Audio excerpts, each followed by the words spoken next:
we'll make a start.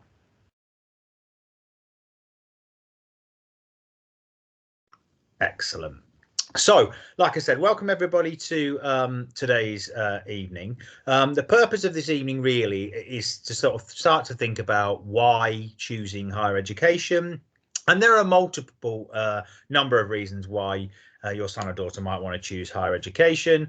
One of them, which obviously for some students is an important thing, is about earnings. So according to the Office for National Statistics, a graduate, someone that leaves with an undergraduate degree or a postgraduate degree, on average will end up earning around £10,000 per year more than a student or an individual who's not a graduate. Now, that obviously varies massively depending upon what degree you end up doing, depending upon what career path you end up doing, etc.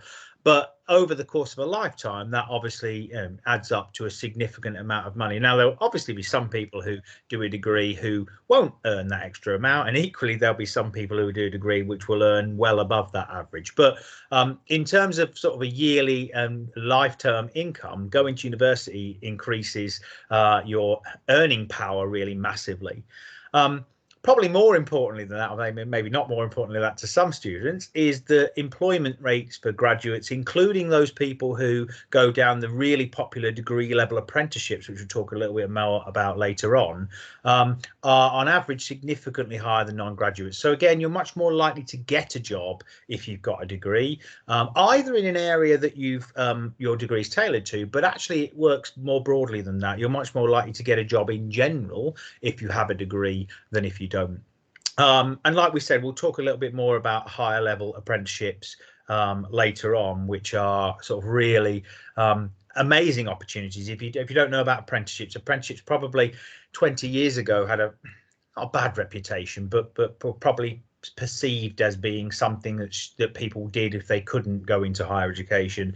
That's changed massively now, and you know, apprenticeships now are really coveted, really sought after. You know, a good apprenticeship will give students qualification, it will give them pay, and they pay people, and you know, if you do a good job, it leads to a job in the end as well. And we'll talk more about higher level apprenticeships and degree level apprenticeships later on. So in terms of Penistone, I'm very proud to say, led by Mrs. Roston, we've got a really good track record of getting students, or not getting students, that's wrong, helping students to get places at really highly competitive universities, highly competitive courses, etc. Obviously, you don't need me to tell you that the last 2 years have been the most abnormal 2 years that we've had in education for 150 years. But I'm still proud to say that, you know, in the last 2 years and the 3 years previous to that, our students, the vast majority of our students have won places at their first or second choice of university. Our percentages for that are well in the 90s. 2 years ago, which was the last year of when students sat exams, it was 98%. So the vast majority of our students get their choice of university, get to go where they want to go and do what they want to do. And part of that is facilitated by the grades they achieve, but part of that is also the guidance that we offer through tutorials, through the excellent work Mrs. Roston does through enrichment, to make sure that students are on the right course for them, and most importantly for us, are aiming high, aiming for those competitive universities, which are, you know, the students that attend Penistone should be aiming for. And, you know, sort of caveat to that in terms of consolidated by Ofsted the last couple of times that they visited us. So in terms of post-18 options, there are obviously a multitude of options that students can pick from. The vast majority of our students do the first one on this list. They go on to university to study an undergraduate degree, but we also have students who study an access or foundation year course for a variety of different reasons. We have some students, a small number, that will go on to do alternative courses such as HNCs, although they tend to have been replaced now by foundation years at university. We have more and more students doing the fourth one, going on to apprenticeships, and we have a small number of students who go straight into employment as well.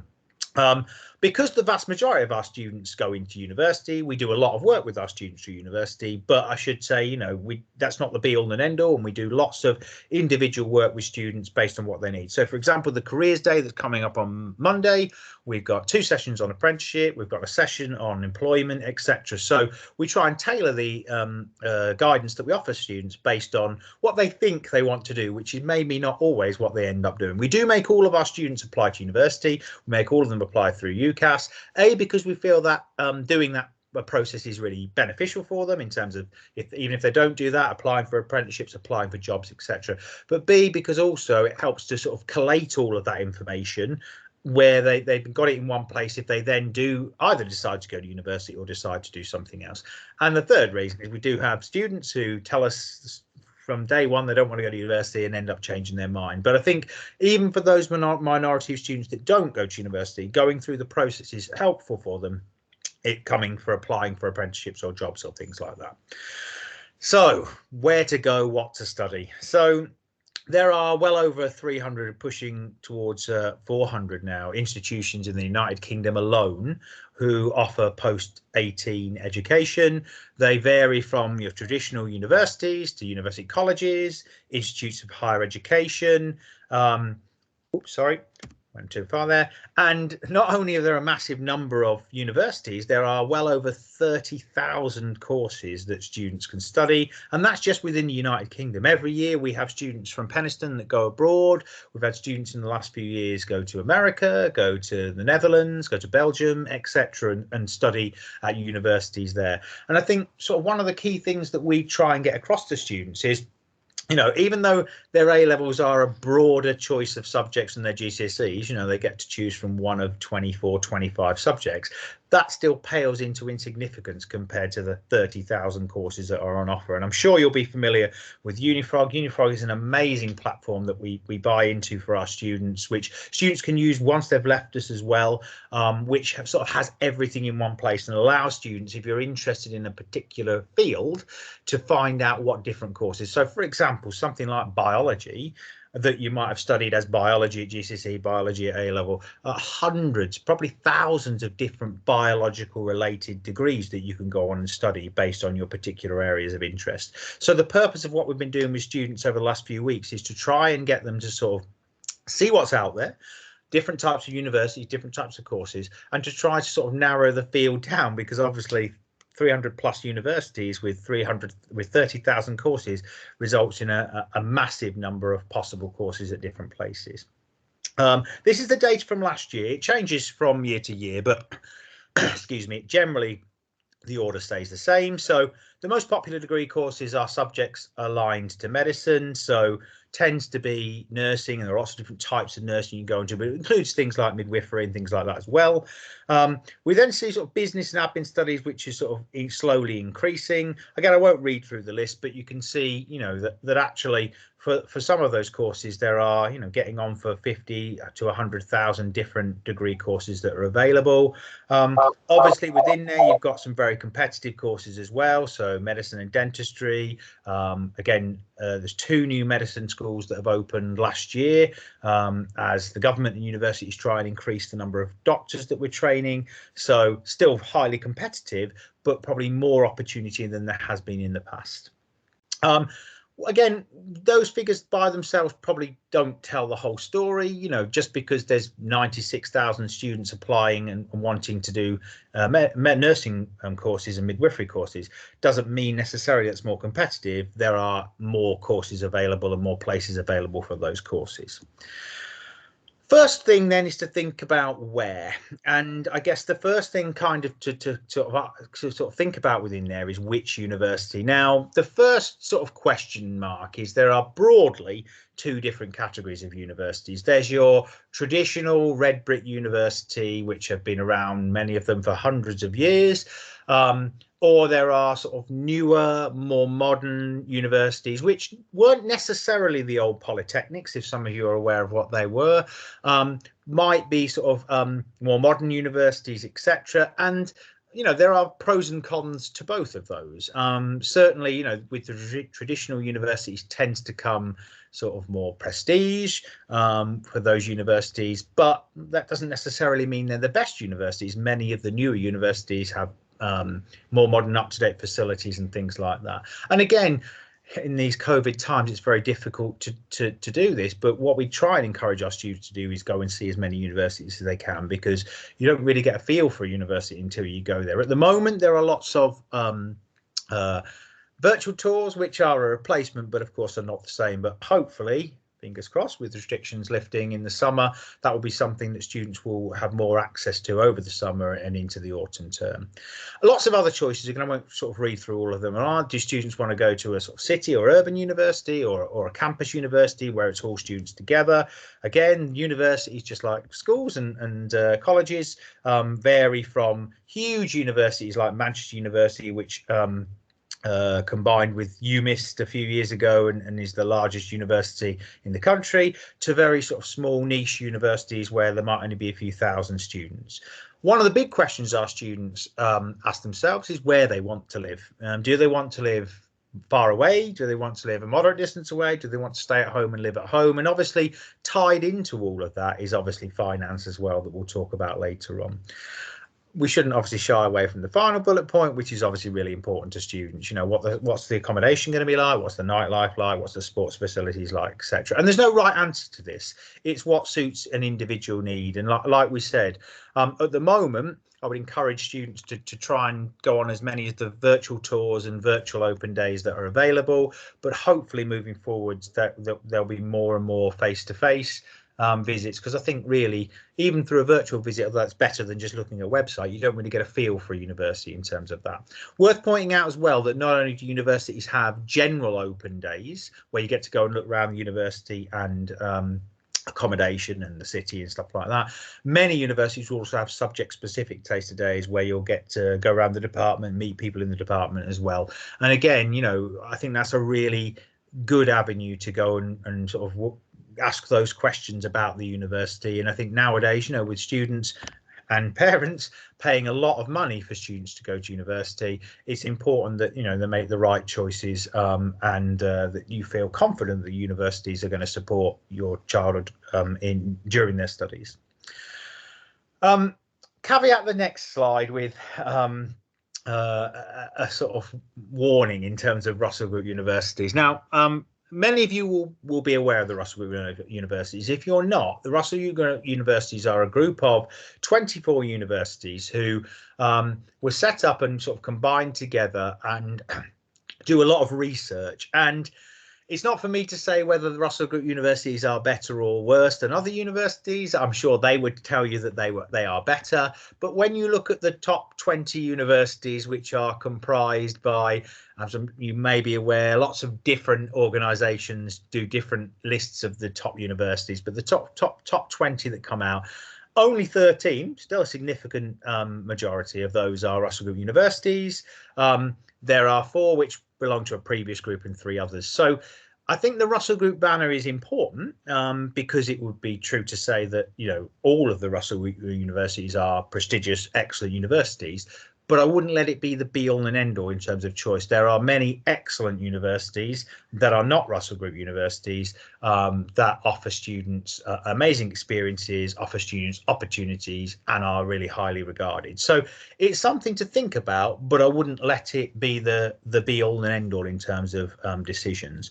Like it says on there, it's difficult to gauge what the best universities are because universities, although loosely regulated, can really have a lot more freedom in terms of what they do and how they do it compared to well, 5 to 18 education. And you'll find lots of different ways of ranking them, but generally it's about finding a student finding a course in university that suits them. And yes, there are factors like, you know, like Russell Groups and top 20, but I don't think that should be the deciding factor in terms of university choice.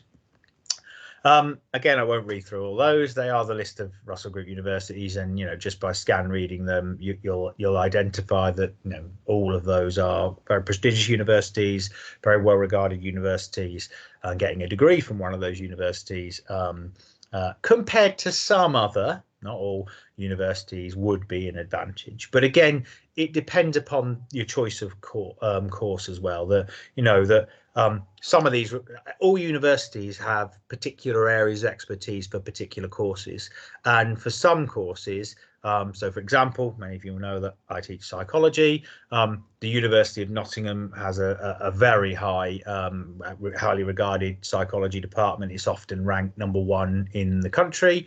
And you think compared to that, where you might think you automatically have your Oxfords and Cambridges, actually doing a psychology degree, you can't do a psychology degree at Oxford, but a psychology degree at Nottingham potentially is more highly regarded than doing it somewhere else. But equally, there are non-Russell Group universities which have very high performing departments at all, and it's all about the research using Unifrog, looking at the different outlets like the Guardian and the Times and places like that, and researching what's out there. Once the student sort of decides where they might want to study, obviously the next big question, potentially an even bigger question, is what to study. Because although there are 300 plus institutions, like we've said, there are 30,000 plus courses. I guess the first sort of question is sort of making the distinction between a vocational course, which and vocational means something different at university, a vocational course which will lead to a specific career, a teaching course, a nursing course, arguably a medicine course, etc., or a subject-based course like I've just talked about, like psychology, which is less likely to lead to a specific job, but more likely to develop those skills that might be relevant to any sort of graduate degree. And I think, degrees broadly split into those two fields, of those that are quite narrow and lead to a specific outcome. You do a nursing degree, it's leading you to become a nurse, and that doesn't mean it doesn't develop other skills that might be useful in other areas, but that's where it's going. Whereas to do a history degree, yes, there are some people that do a history degree that become historians, but most people that do a history degree will do it through enjoyment and develop those skills, those graduate level skills, which will then they can take and apply to a graduate job. I think the most important thing of probably the whole presentation is that third bullet point. The most important thing is that students pick a degree that they're going to enjoy, and doing your research and going to university and asking those questions and going through Unifrog, I think, is really important. Not only because it's 3 years of your life, or 4 potentially, not only because it potentially is going to end up having a big deciding factor in what you might end up doing after those 3 years and your career for the rest of your life, but obviously also because you're paying a lot of money to do it. So I think, going into something that you enjoy and picking something that you enjoy is the most important. And, we really encourage students to do the research. That's why we're starting it now, well before the deadline, so students can go away, do research, visit universities, etc. There is a website on UCAS which helps students in terms of sort of what, where, etc., and gives them some questions and things to answer. Again, this presentation will be available afterwards, so if you're interested in that, you can you don't need to jot that down. You'll be able to see it afterwards. So your child has decided where they want to go, narrowed it down to options, and Mrs. Roston will talk about a number of choices and stuff later on. They've narrowed it down to their courses. What's going to decide whether they go there or not? Well, obviously the first thing is entry requirements, and again, because universities have a lot more flexibility and choice over their own entries, each institution will have their own entry standard and criteria, which might be very different for the same course at a different institution. We really strongly encourage our students at Penistone to be aspirational. As I'm sure you're aware, very proud to say our students get outstanding results at Penistone, and we feel that our students should be applying for aspirational courses and should be applying for the very best courses because they're the very best students. In terms of what we use as grades, I know there's been some worry about progress exams and things like that. Our grades that we put down for UCAS are our best choice grades. We don't obviously give everybody A's and A stars because that would not be ethical, but we give students we predict students the grades that we think, with the best will behind them, with fingers crossed, and normal in inverted commas year back in September, where we can really consolidate and catch up with the material that we've missed this year. the students the best grade that they're likely to achieve. And I think sometimes some students, not just our students, can be quite sort of self-deprecating, and we sort of encourage students within their choices to make sure that there's at least one, but probably more than one, that are aspirational, and then a couple that are within where they think they might be, and then maybe a backup. But most of our students don't need that backup. Again, once you've looked at the entry requirements, that doesn't actually necessarily mean that that will be the offer that comes back from a university. So the university might state that their entry requirements are AAB, but they might offer a student a place on ABB, and that varies massively dependent upon year on year, how many entries they get, the standard of the entries they get. The government a couple of years ago lifted the cap on courses, so it used to be that universities were only allowed to take X number of students for each course that they've got. That's now been removed. Obviously, there's still logistical and practical processes of why they can only take certain numbers of students, but it does mean that potentially, the students are in a very positive place in terms of offers that are coming back. I should also point out that just because a university makes an offer of an ABB doesn't mean that they wouldn't accept a student who got an ABC. And again, that depends upon the year, when the results come in, what happens, how impressed they were with the student, etc. Some students will offer institutions will offer grades, whereas other institutions will offer tariffs. And if you've had children who have gone through UCAS sort of 4 years ago, the UCAS tariff points have changed a lot. And if you're looking at 112, the old system, that would be impossible to get. And we'll talk a bit more about what the tariffs mean sort of later on. So, but as a rough point, 140 is a B, and I'll talk about what the other ones are in the moment. So 112 UCAS points. In some ways is a better offer for students because it gives them multiple different ways of achieving it. Again, as a general rule of thumb, established traditional universities tend to make higher offers. Newer universities tend to make lower offers, but that's not set in stone. What's really important to know is that offers aren't just based on A levels, they're also based on other things. And we're seeing more and more universities asking for GCSEs. They tend to be in maths and English for particular things, and we are seeing more universities doing entrance exams and things like that, and we're doing a lot of work with our students to help prepare them for those exams, not just for Oxbridge courses but for other courses as well.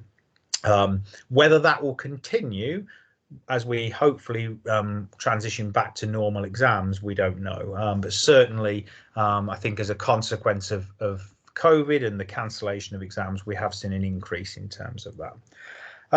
Again, there's just an example of an offer. This is from Physics from University, so it tells you what grade you need, tells what subjects they need.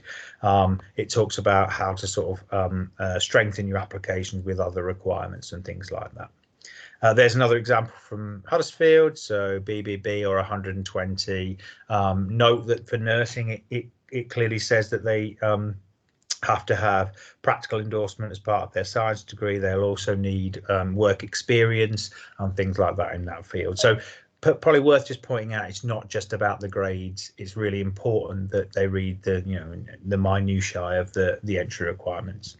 So just sort of to end on me, in terms of tariff points, like I said, a B is 40, and if you get a sort of offer 123 Bs, but equally there are many other ways of getting so 120 could be 2 A's and a D. So there are different ways of achieving that, and it gives students a little bit of flexibility. Brilliant. I'm going to hand over to Mrs. Roston now, who's going to talk to you a bit more about again, some more options moving forwards. Thanks, Miss. Good evening, everybody. So I'm just going to talk a little bit more about the nuts and bolts of UCAS that we're sort of getting well in the middle of now, and then a little bit about apprenticeships, and finally at the end a bit about student finance. I'm conscious that some parents I've got another presentation at 7 with the Lineker Institute, so I'll try to finish the actual presentation point by then. So students apply through UCAS. Students in school have already made themselves a UCAS account. They track that account from beginning to end, right from starting to fill in their details now to the point when it's submitted to UCAS. So UCAS are the body that manage their applications and send them to individual universities. And then they will track offers on there, and then finally on results day they will see whether they have got their final place at their university.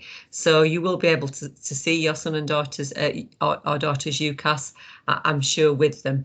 Now we also, alongside that, use Unifrog. Mr. Stevens has talked a little bit about that. There's huge amounts and increasing amounts of material, guidelines, videos, how-to guides, careers advice on there. It really is a fantastic tool that students can have. So we also, even in times of COVID, we have managed to put quite a lot on for students.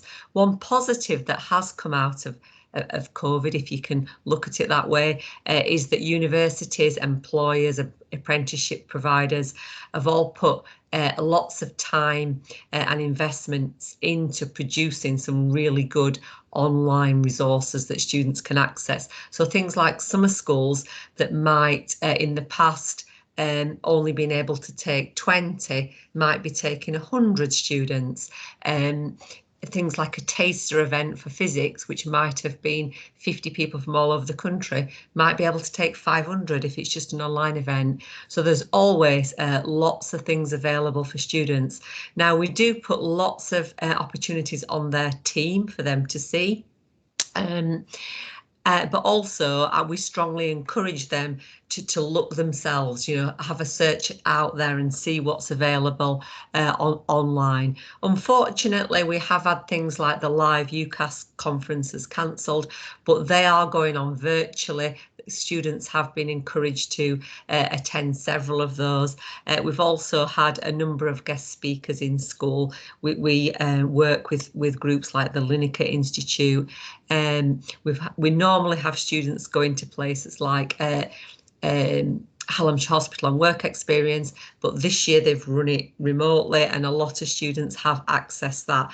Obviously, it isn't the same, but the more experiences that students can access to strengthen their application, whether it's for university or for apprenticeships or jobs, all the better. And also I do think it helps young people to explore what they really want to do. I feel that that's the biggest miss is, a student can have an idea that they want, I want to be a nurse, I want to be a teacher, I want to be a whatever, and then when they actually see the job in action, realise it's not quite what they imagined.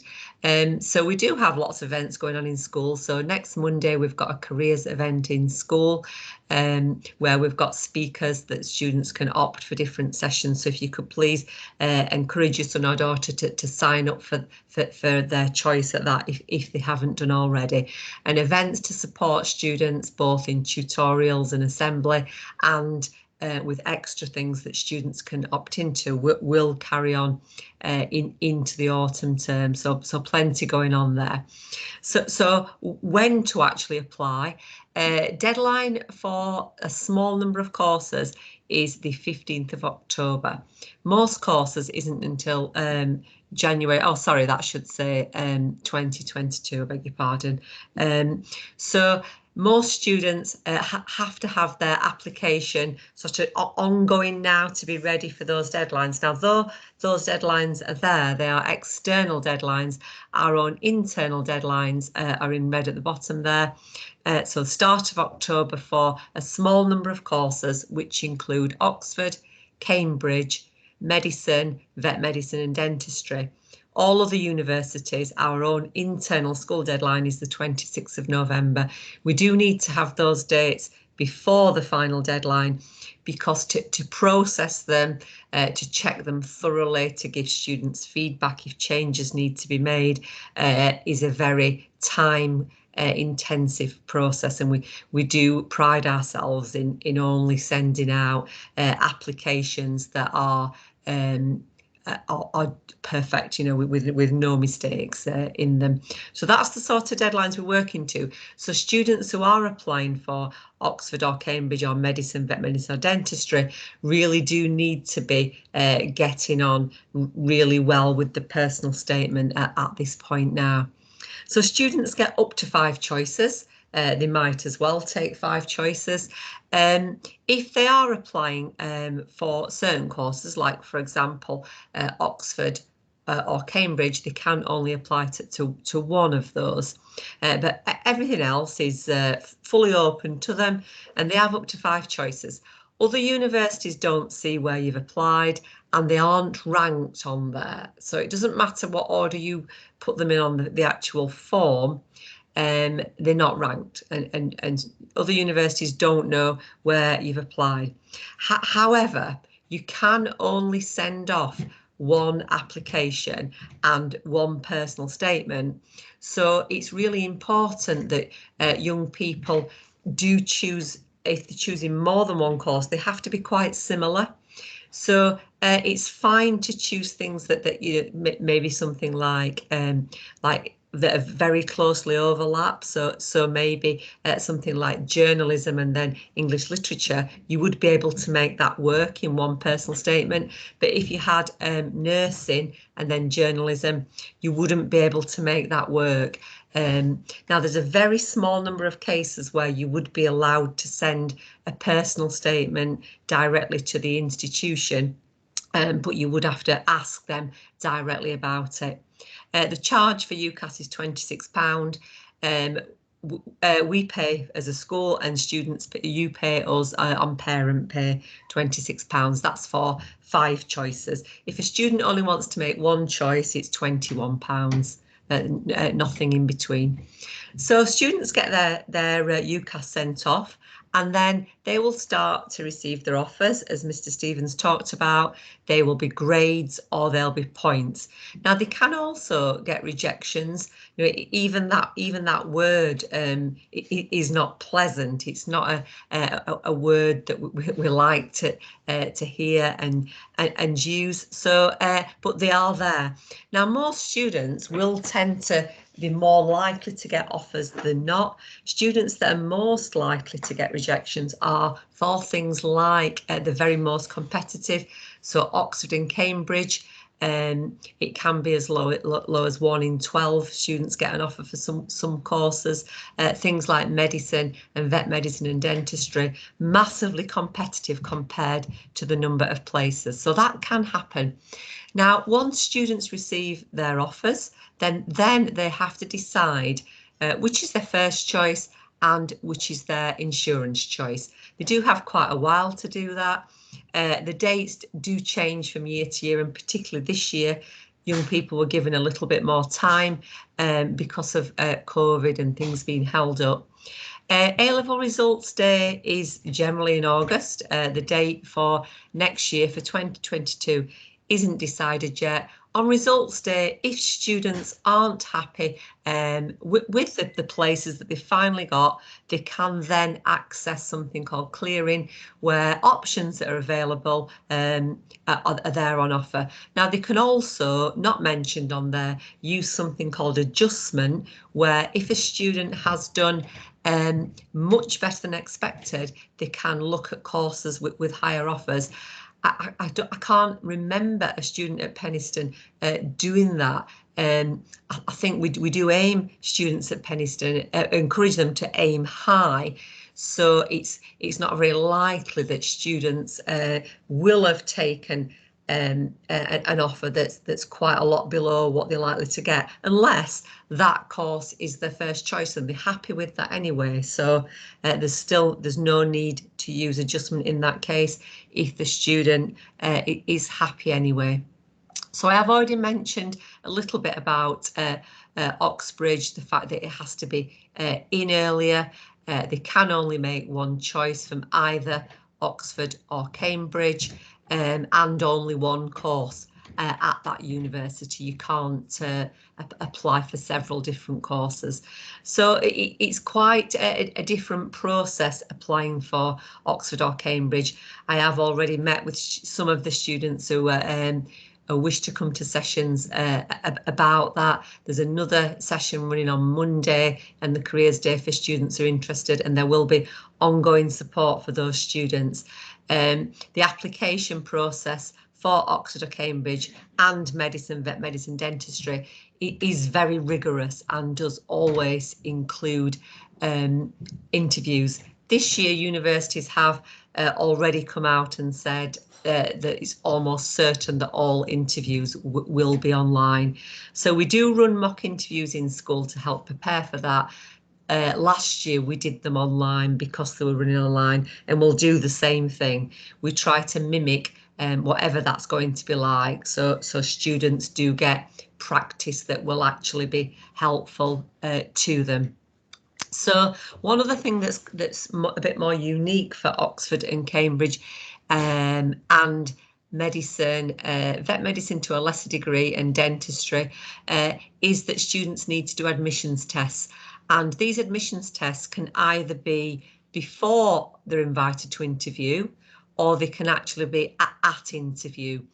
Not all of the dates are decided yet, but some of these are on the 3rd of November of this year. The BMAT exam, which is for medicine, and 1 or 2 other subjects is then, I know the math exam, which is for maths, hadn't been decided last time I looked. But they are around then, usually over a couple of days. They have sometimes in the past coincided with the October half term, so it's worth checking that if you are thinking of having a holiday then, and your son or daughter does need to take one of those. There are other papers as well, like step paper for maths. I encourage students to research themselves whether they need to take anything, because this is an area that does tend to shift about requirements, so students do need to check that themselves.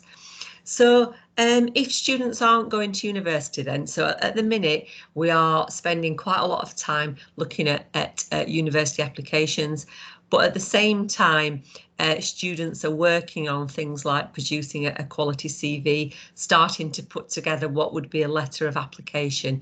Students can also access careers service in school for a one-to-one appointment, so there's no limit to that. If they wanted 5 careers interviews, they could have that. We do ask students though to make that initial UCAS registration, because students do often change their mind about that. Also, they sometimes decide to apply the year after, and then what they can do is screenshot their original and replicate that. It does make that a little bit easier. We do support students after they've left post 16 if they want to apply the year after, or we've had students who've had 3, 4, 5 years since leaving school who we've supported applying for university, coming in to do mock interviews and things like that. So so do encourage your son or daughter after they've left, if they do want more guidance, do get back in touch, and we will get back in touch with them. So apprenticeships. So apprenticeships have changed a huge amount. So apprenticeships, as Mr. Stevens mentioned, at one time it would be seen as, oh, that's what you're going to do if you can't go to university or if you can't go to college, try and get yourself an apprenticeship. And apprenticeships have changed so much, and some of the students who we've had in previous years getting onto apprenticeships have got excellent careers out of this. There's a breakdown there of the different level of apprenticeships. Some students do go all out for a degree level apprenticeship. Sometimes students do need to apply at a lower level, and then their employer will often be able to support them once they've passed that level into the higher levels. But it is worth asking those questions when they're applying. If it is at a lower than a higher level apprenticeship, are they likely to get support to go further with that? Last year, it was the apprenticeship availabilities were quite limited. this year it definitely does seem to be picking up quite a bit. Now we have got a speaker on Monday speaking to the whole of the year group, the ones that are in, or the ones that are isolating will be able to access that virtually, because I do think it's a good idea that all students at least have an idea about what an apprenticeship is. And then there are further sessions in the day on Monday for students to look at where do you find them, how do you make an apprenticeship application that's going to stand out, because some of the apprenticeships are actually much harder to get onto than the many degree courses. We've had students who have literally had to have an online application, and then a telephone interview, then a group interview, then a personal interview, and it's gone on for weeks and weeks, and they've often finished up being successful with that. Now that the timescale for apprenticeships is not quite as set in stone as the timescale for universities. Bigger companies, so companies, places like Rolls-Royce, would recruit in the autumn around the same time as universities. Many smaller companies don't tend to be until they're recruiting around now for next September, some of the smaller companies.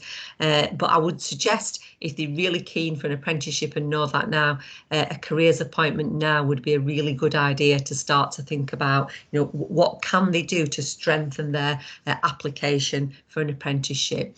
Now, apprenticeships are available in lots of areas, but not all areas. So some areas it's easier to find an apprenticeship in. So things like engineering, things like accountancy, but there are an increasing number of apprenticeships. There are some things that you can't do an apprenticeship in. So you can't do an apprenticeship in vet medicine and become a vet. But there is an increasing number of areas that are now represented. So when you do an apprenticeship, your contract is with an employer, and they would so you don't apply for university on UCAS. Your employer would sort that side out for you if there is a part of it where you are going to university. Sometimes it's in a block, sometimes it's 1 day a week, but you don't apply through UCAS. Now, every year we do get students, so I have a year 13 form as well as my other roles in sixth form. There was a few students in my form this year who decided to apply for both university and an apprenticeship, and then decide later on down the line if they were happy with what they got. If they weren't, you've got the option to keep applying, or change your mind sometimes and go to university. So we do also have lots of support available for students with apprenticeships. There are regular sessions going on. There are loads of events outside school. So just encourage for all of this, really, your son or daughter to look at the opportunities available that mainly go on their team, and have a look at it if there's anything that they fancy, to apply for it. And sooner rather than later, often places for popular things fill up very, very quickly. So one of the biggest questions I get asked is about gap years. So gap years are so where students decide, so in the case of current year 12 students, it would be not to go to university in 2022, but to go in 2023. There are 3 ways of doing that. The first is putting their application that's going to be going off in the autumn for 2023. Now that's fine, and then it's done and dusted. They know that that's what they're going to do. Or they can apply for 2022, and then on results day, contact the university and say, I've decided to defer, and 99 times out of 100 they will let you. The places that don't let you usually are places like Oxford and Cambridge, where you've done an entrance exam. They won't let you because part of your offer is based on that entrance exam. So things like medicine, where you've done either the BMAT or the UCAT entrance exam, you wouldn't be able to defer then. Or they can leave it and apply for 2023 in a year's time. The most flexible is the second option, because unless it is something like medicine, they will be able to defer. You're not, the worst case scenario would be that they wouldn't let you defer, and then you would just apply again, and all you've lost is the time you've spent and the £26 that you've spent. I've never known a university say that they won't let you do that, apart from those small number of cases. The disadvantage of applying for 2023 is I have known a lot of students change their mind, and then on results day you've got a lot less choice than you would have if you applied when everybody else is applying. So just a few things, please. If you just be prepared for the fact that your son or daughter may well find this a stressful process. I think making big decisions is tiring and can be quite draining, and thinking about the fact that you decide making decisions that will affect the rest of your life, and we do often see quite a lot of tension around the time of UCAS and students struggling to make a decision. But do encourage them to talk to somebody at school if they do need more support. There will definitely be support available sooner rather than later. As it gets sort of closer to the deadline, the amount of support you can give realistically will start to shrink, especially if lots of people left it until the last minute. There's also a link there to the site for UCAS parents and guardians site, with lots of really useful information about where you can find more information. And finally, that there's some useful websites on there. There are loads of places where you can go for guidance about universities. If you just do a simple search, what about university ranking, there's so many different sites that rank universities, and often rank them very, very differently. So I'm just going to talk a little bit now. I just need to change to a different slide. So in 2 minutes, it will just take, it's got quite a lot of photographs on, so it will just take a couple of minutes to open.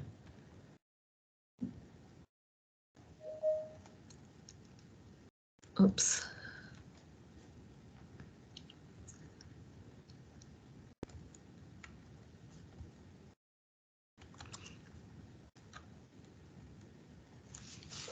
Okay, so student finance as well is an area that it does seem to cause young people quite a lot of worry when they sort of see the amounts of money involved, and start to think about the amount of debt that getting a student loan it involves. My own daughter went to university. She is in a stage now where she's starting to pay a student loan back, and the amount she pays per month is only very small, and for her it is very manageable. This is taking a while to open, sorry about this. It looks like it's trying to do it. So basically, tuition fees for most universities are fixed at the same value, which is £9,250.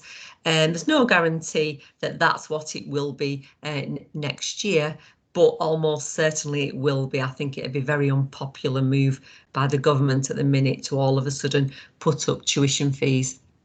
So university student loans are made of 2 points. Hopefully the PowerPoint will open in a minute. The first part of it is just to pay for tuition fees. So young people never see that part of it. Everybody gets the same for that part, and that part isn't means tested. Everybody can access that. And that would go directly to the university. So students would never get to see that part of it.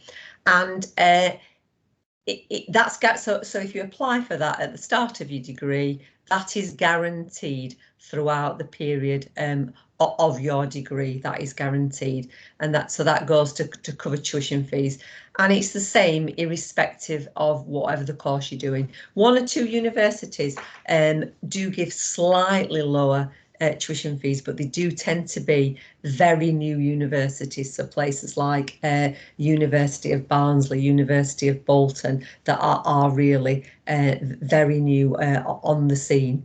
Virtually all of the universities, it's a fixed amount. Now, some university degrees must be much more expensive than others to run, but it isn't built into that. It's just the same for everybody. Now, the second part is the maintenance loan, which that part does vary quite considerably. So this is the money that students need to live on, to pay for rent, to pay for bills, to pay for books, to pay for entertainment, and so on. Now, this part is means tested, and it's based upon the income of parents or guardians that a young person lives with. Now, this can cause quite a lot of confusion. Sometimes for some young people it can be very complicated, and I'm more than happy to sit down with individual students or speak to you about it, you know, if you do want more guidelines for you on this. I'm sorry, I had this open earlier, open straight away. I'm sorry, I don't know what's happening with it. So student finance for maintenance loan is based upon the family income. So it does need to take into account income of everybody earning in that household, whether it be a parent, a step parent, or if you've got a parent that has a partner living with them, their income would also be taken into consideration. And this can sometimes cause young people quite a lot of concern.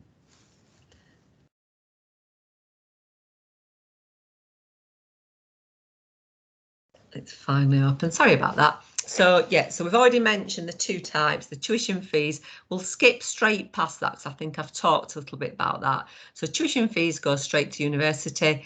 Maintenance loan is based upon household income. It's also based upon things like where a student goes to university. So London, you get slightly more. It's also you get different amounts depending upon whether a young person lives at home or lives out in halls or in rental accommodation. So that does give you some ideas there. This is for students starting going to university this year. So that will go up a little bit next year.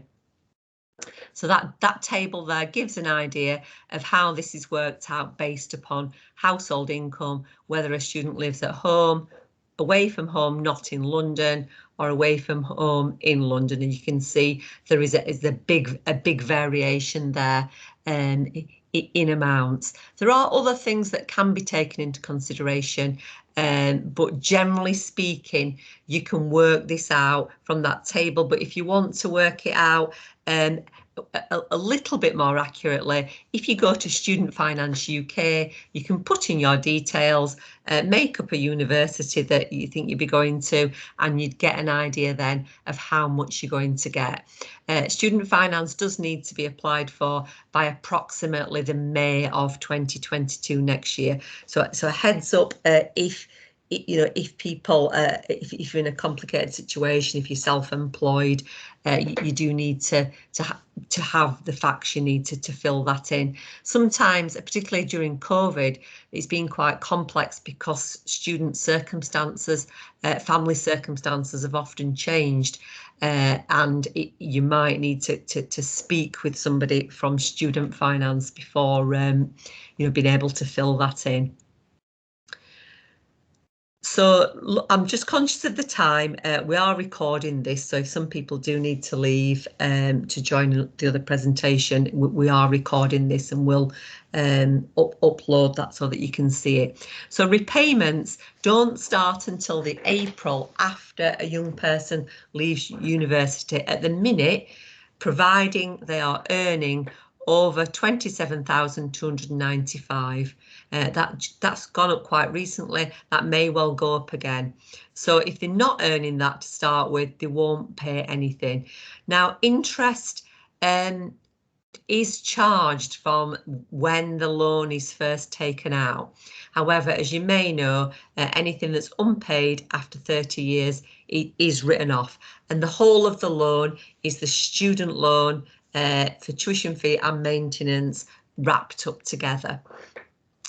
So the amount of interest that if you interested in this sort of thing, so it's charged throughout the degree at retail price index plus 3% throughout the time that a young person is studying. After you've finished, the rate of interest depends upon how much you're earning. So you're paying it at a bigger interest rate for higher earnings, and that can be adjusted at different points in the year or from year to year if your circumstances change. And so that just gives you an idea of repayments. So a young person starting on just under the threshold will pay nothing. Somebody earning 31,000 will pay £28 a month. So it isn't a huge amount of money. And I know for my own daughter, and seeing how much she pays, she finds it a manageable amount of money. So you would get statements regularly, and it comes out at source from your salary. So it's almost like seeing it like a graduate tax or another tax that I think it's something that people just adjust to paying. But you can pay it off early, and that would, if somebody had a big windfall, you are allowed to pay it off early. Whether it would be the best use of yours and had a big sum of money, that would be up to an individual to take some advice on that, but you are allowed to pay it off early. So it's just worth me mentioning at this stage that there are other sources of income whilst a young person is studying that they can access. Sometimes students can access, apart from obviously things like taking on part-time jobs, you can sometimes access things like bursaries and scholarships that don't have to be paid back. It is worth looking into these, particularly if a young person's got a disability or is a young carer for anybody, or it can be based upon things like the grades that you get. So it's just worth exploring that a little bit, but that varies massively from university to university. So it's worth looking into that and seeing whether there is anything available. So this slideshow was provided by Sheffield University. They do provide bursaries and scholarships. Most universities do. So it is worth checking that out and finding out whether there is anything that a young person can access, because that section of it you don't need to pay back. I would say that many young people do work part-time when they're at university, and sometimes through the work they can develop lots of other skills anyway. If they can, actually working for the university can be beneficial. Working, say, for a university shop or bar can be better than working for a bar near the university. You often find the university are more sympathetic around things like exam time. But I'll wind up there, because we are at the point that we did say that we would try and finish for 7. So we will make this available. I'm going to pause the recording now. If anybody has got any questions,